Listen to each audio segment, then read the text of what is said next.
Suffering is something that nobody wants to experience in their lives, whether physically or emotionally.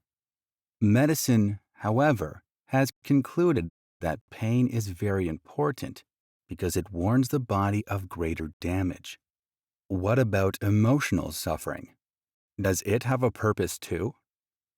Initially, I would like to begin my considerations with physical suffering. For example, pain, which has been extensively researched by natural science. The principle of cause and effect has been recognized for all types of pain. Any physical cause will have a physical effect. It is important to consider that people always have their free will of decision. If we consume insufficient amounts of food, this is the cause of our body becoming hungry, for example, feeling pain. If, on the other hand, we consume enough food, the effect is well-being. Medicine views pain as an indication of physical needs and a warning sign of greater damage. Doctors, therefore, always strive to identify the causes of a disease as early as possible.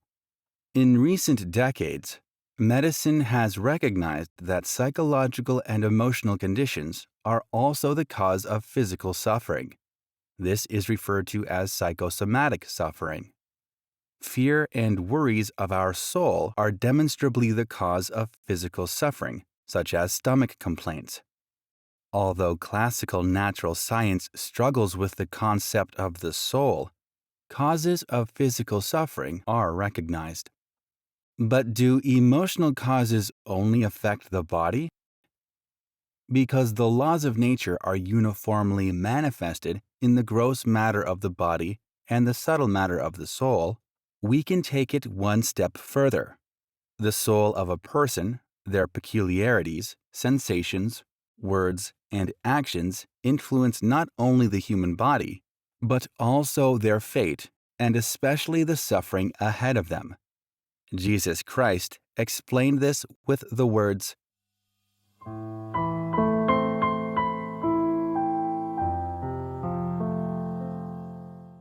"What a man sows, he shall reap."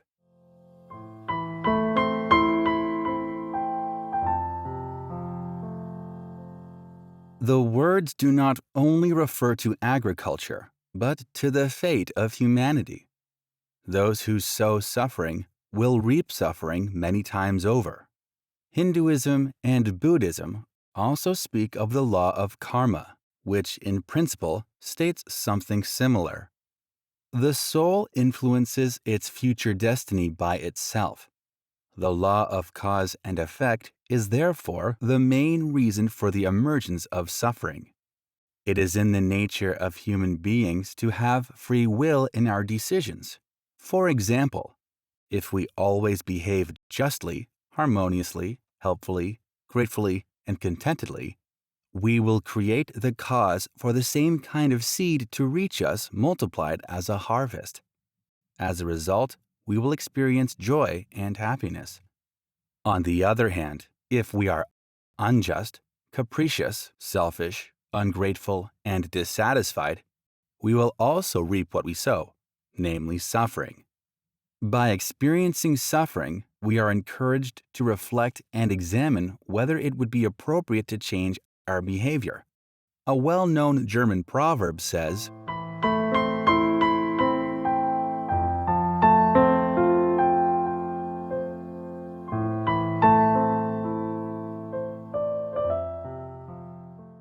"Self-awareness is the first step to improvement."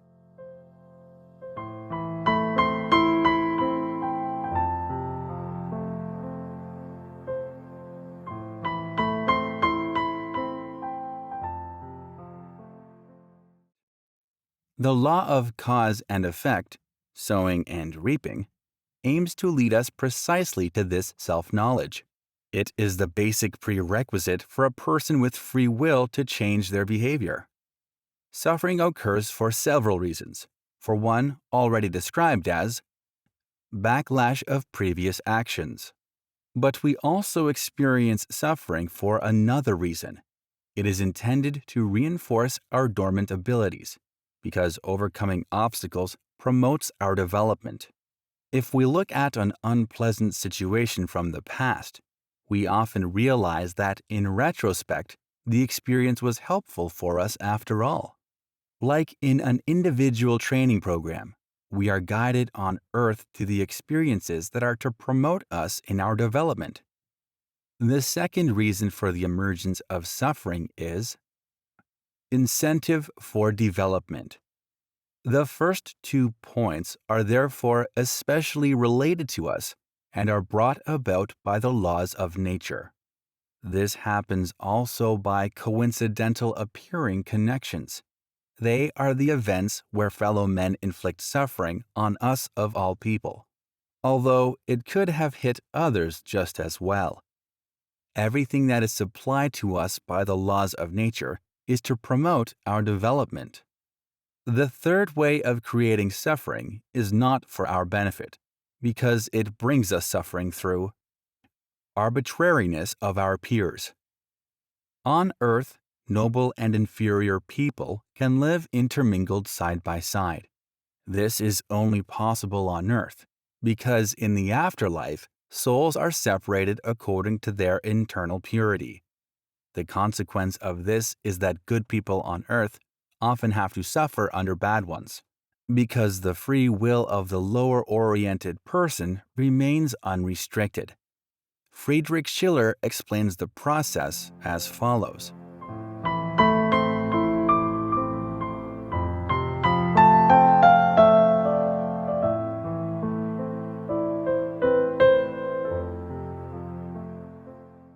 The most pious man may not live in peace, if it does not please the wicked neighbor.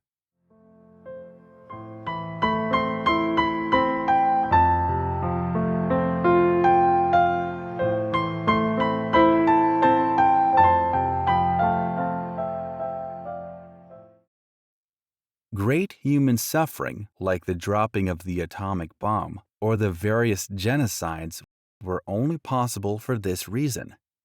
Many of the victims were not personally responsible for this suffering. Every perpetrator has his free will to inflict senseless suffering on others. He does not need to abide by any rules, not even the law of cause and effect.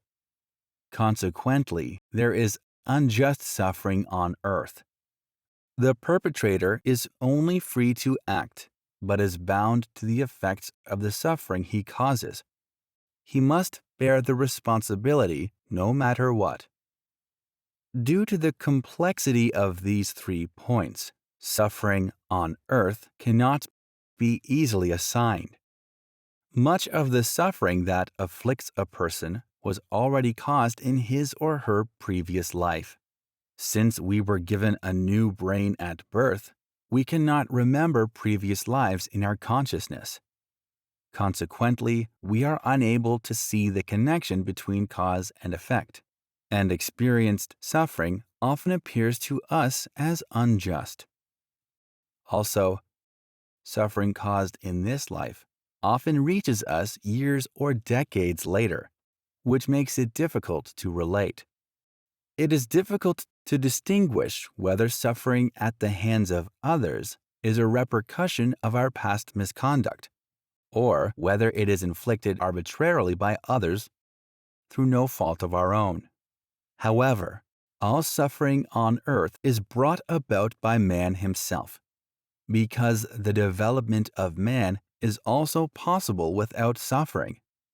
We, as human beings, have chosen the path of our development, which is full of suffering, ourselves through our actions. The most important thing when considering suffering is the realization that it has a higher meaning, i.e., that it arose logically and is not an unrelated coincidence. Thus, we will no longer regard difficult situations in life as suffering, but as a task or challenge, which represents assistance in our spiritual development. As an example, let's take 2 people who are suffering physically. Both are extremely exhausted and have difficulty breathing, even though they were perfectly fine yesterday. The first person is unsure of why he is suffering so much, is complaining, is worried, and is afraid. The second person perceives the same suffering quite differently. He is glad that it will soon be over, sees the suffering as a necessity to reach his goal because soon he will be at the summit. Having a goal and being able to classify all suffering as meaningful makes the crucial difference. Complaining without strength or moving forward with determination depends solely on our internal attitude, on the recognition of the meaning of suffering. Life on earth can become a mountain climb to a higher goal in our development. However, we consciously expose ourselves to the possibility of suffering, be it through backlash of previous actions, incentive for development, or arbitrariness of our peers. If we overcome these challenges, we will achieve the goal we have set.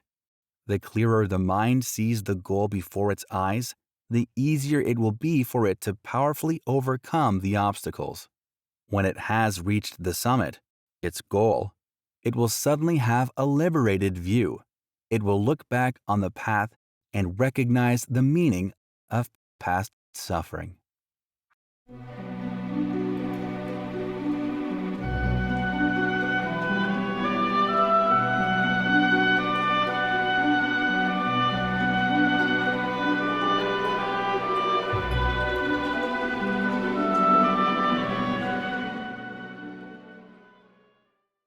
Therefore become spiritually free.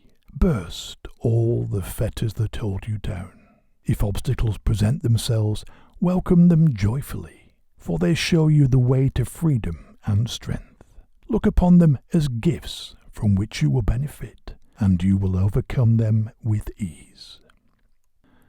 Either such obstacles are put in your way to teach and develop you, in which case you add to the means of your ascent, or they are the reaction to some debt you have incurred, which you can redeem in this way and thus free yourselves.